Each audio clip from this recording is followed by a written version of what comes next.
19 millions d'abonnés, 11 milliards de vues, le plus gros youtubeur français. Mais est-ce que Squeezie est vraiment riche? Attention, je ne te demande pas s'il gagne beaucoup. Bien sûr qu'il gagne beaucoup, c'est une évidence. Je te demande, est-ce qu'il est riche? Parce que ce n'est pas du tout la même chose. Les revenus, c'est ce qui rentre chaque mois. Le patrimoine, c'est ce que tu possèdes et qui travaille pour toi. Un footballeur qui gagne par exemple 5 millions par an, mais qui dépense 4,8 millions par an. Il a des revenus énormes et un patrimoine faible. Un propriétaire discret avec 3 immeubles et un PEA à 200K a des revenus moyens mais un patrimoine solide. Aujourd'hui, on va décortiquer l'empire de Lucas Auchard, alias Squeezie pour les intimes. Pas juste combien il gagne, mais comment il a structuré sa richesse. Et surtout, ce que ça t'apprend sur la différence entre gagner de l'argent et construire un patrimoine. Installe-toi. Allez, commençons par les revenus et ils viennent vraiment de partout. La source numéro 1, c'est YouTube, bien sûr, où il gagne entre 600K et 1,3 million d'euros par an. Sa chaîne principale, elle cumule plus de 11,3 milliards de vues. Franchement, bravo à lui. Le RPM moyen, c'est environ 1,08 pour 1000 vues. Sur 2025, sa chaîne principale rapporte entre 33 000 et 54 000 euros par mois. Ajoutez Squeezie Gaming et les rediffusions sur Twitch. Donc le total de YouTube, c'est environ 70 000 à 110 000 euros par mois. C'est beaucoup, mais ce n'est pas là que Squeezie gagne le plus. Sa source numéro 2, c'est le placement de produits.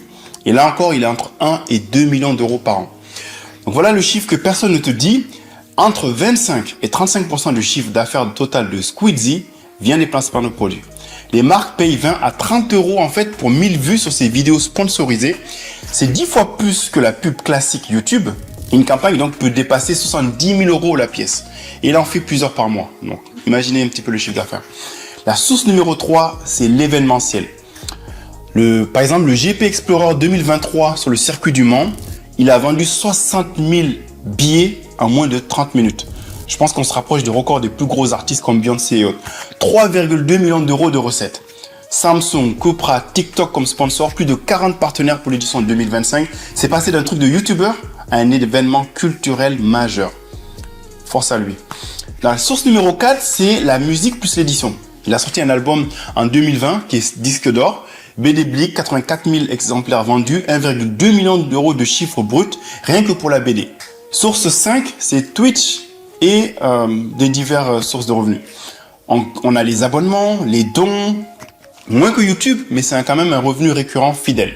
Donc maintenant, si on fait un petit tableau récapitulatif de toutes ces sources de revenus, YouTube, la chaîne principale, 800 à 1,3 million d'euros par an, placement de produits 1 à 2 millions d'euros par an, l'événementiel avec GP Explorer 1 à 3 millions d'euros par an, musique plus édition et quelques trucs variables, Twitch, divers, 200 à 400K par an, total revenu brut par an entre 3,5 et 5,5 millions d'euros par an.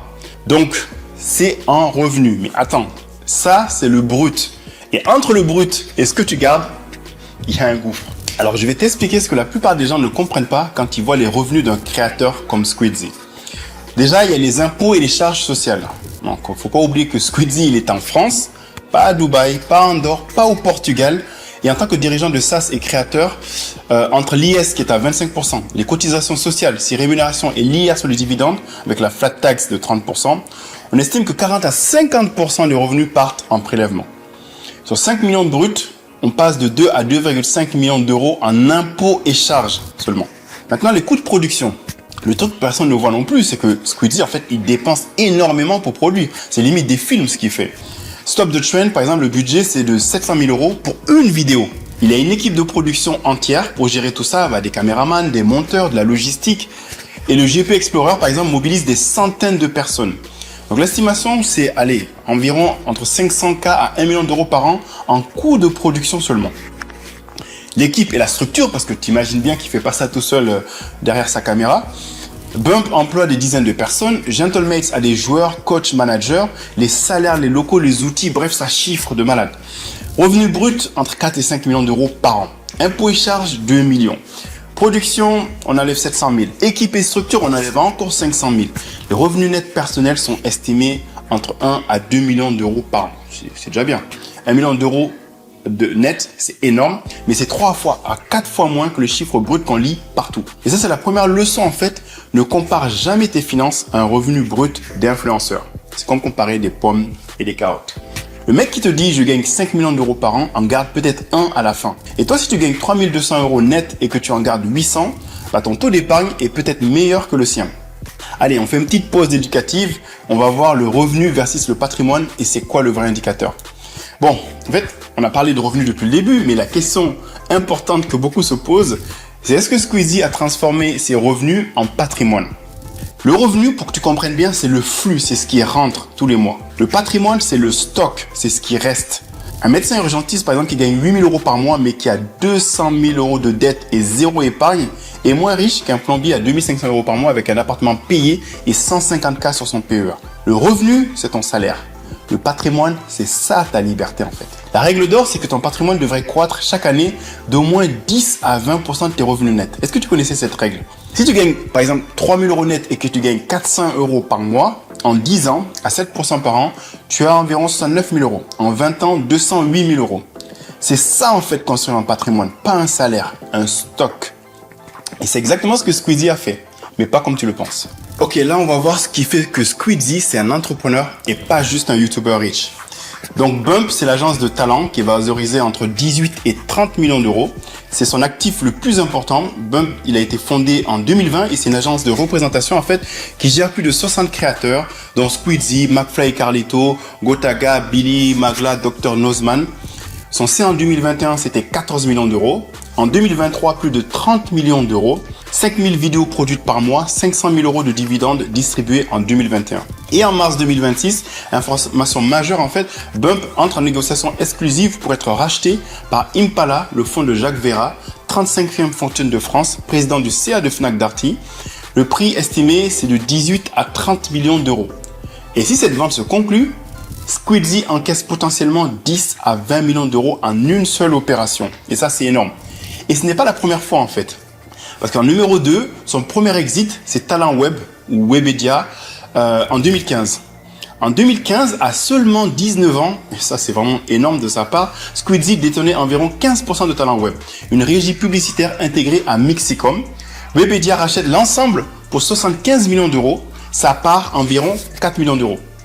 À 19 ans, sur un investissement initial qui était vraiment modeste, c'est cet exit-là qui lui a en fait donné le capital pour financer tout le reste de son aventure.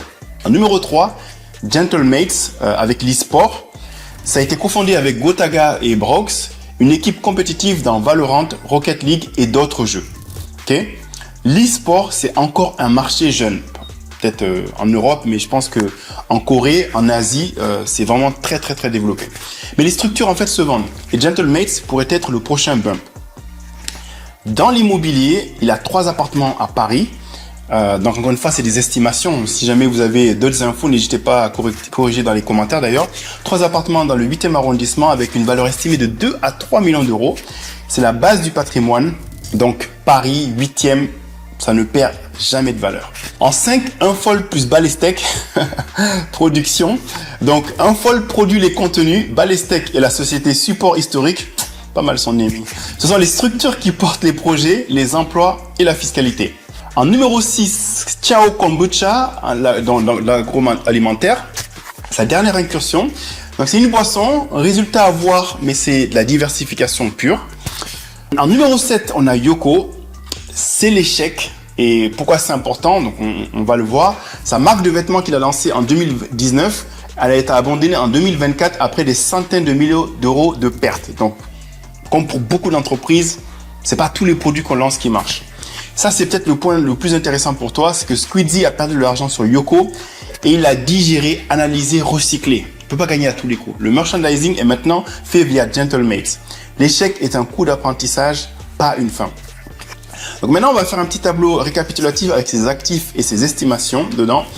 Les parts d'un Bump, pré-vente, donc 10 à 20 millions d'euros. Immobilier, 3 apparts dans le 8e, 2 à 3 millions d'euros. Liquidité, placement, 15 à 20 millions d'euros. Gentlemates plus Unfold plus Balestec, 2 à 5 millions. Autre musique, etc., 1 à 2 millions. Patrimoine total estimé, 25 à 35 millions d'euros de patrimoine à seulement 29 ans, Squeezie. Good job. Et ce qui est remarquable, c'est pas le montant en fait, c'est la structure. Squeezie ne dépend plus de YouTube. Si YouTube ferme demain, il a Bump avec les revenus de son agence, Gentlemates, l'e-sport, les 3 appartements.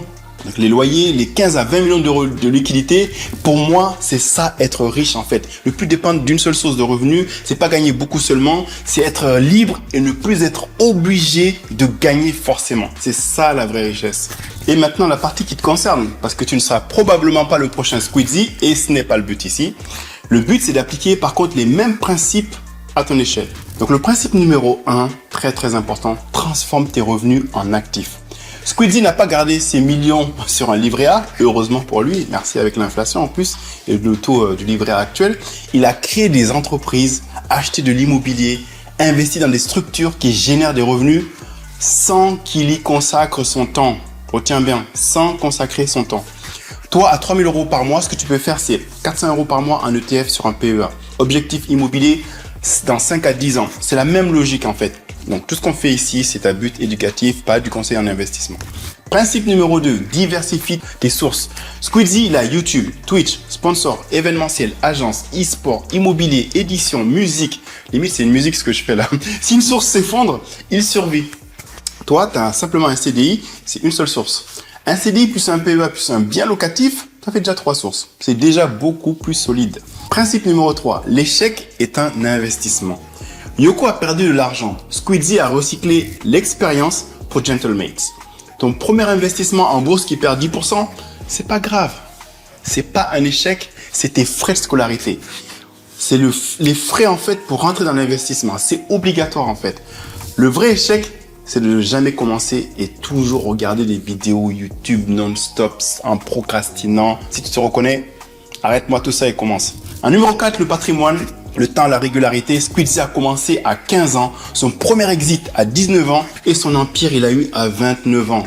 14 ans de construction, c'est pas un coup de chance. Toi, si tu commences aujourd'hui à 25 ou 30 ans, 400 euros par mois fois 25 ans fois 7%, c'est 322 000 euros à la fin. Sans héritage, sans gros salaire, juste le temps et la régularité.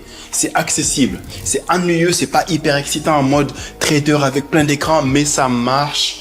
Tu fournis pas d'efforts, c'est passif. Il faut juste bien structurer tes revenus, tes patrimoines. Allez, roulement de tambour. Alors à la réponse, Squeezie est-il vraiment riche? Bah oui, évidemment. Mais pas à cause de ses revenus YouTube, pas à cause du nombre de vues, mais parce qu'il a fait quelque chose que 99% des créateurs ne font pas. Il a réussi à transformer de l'attention en actif. En 2011, lorsqu'il lance sa première vidéo YouTube, 0 euros. En 2015, exit talent web, Webedia, 4 millions d'euros. En 2020, création de Bump. 2022, GP Explorer avec 3,2 millions d'euros de recettes. 2023, Gentlemates, immobilier BD. 2026, vente potentielle de Bump, 18 à 30 millions d'euros. L'attention est un revenu, les actions sont un patrimoine. Et la différence entre les deux, c'est tout.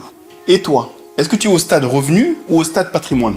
Si tu ne sais pas, fais ton diagnostic gratuit avec Jama. Le lien est en description, c'est jama.co, Jamaa.co, parce que tu n'as pas besoin en fait d'avoir 19 millions d'abonnés pour construire un patrimoine. Tu as besoin d'un plan solide. Abonne-toi, comme d'habitude, like et dis-moi en commentaire quel est le créateur français dont tu aimerais que j'analyse les finances. Et comme je dis toujours, tout le monde peut devenir un investisseur.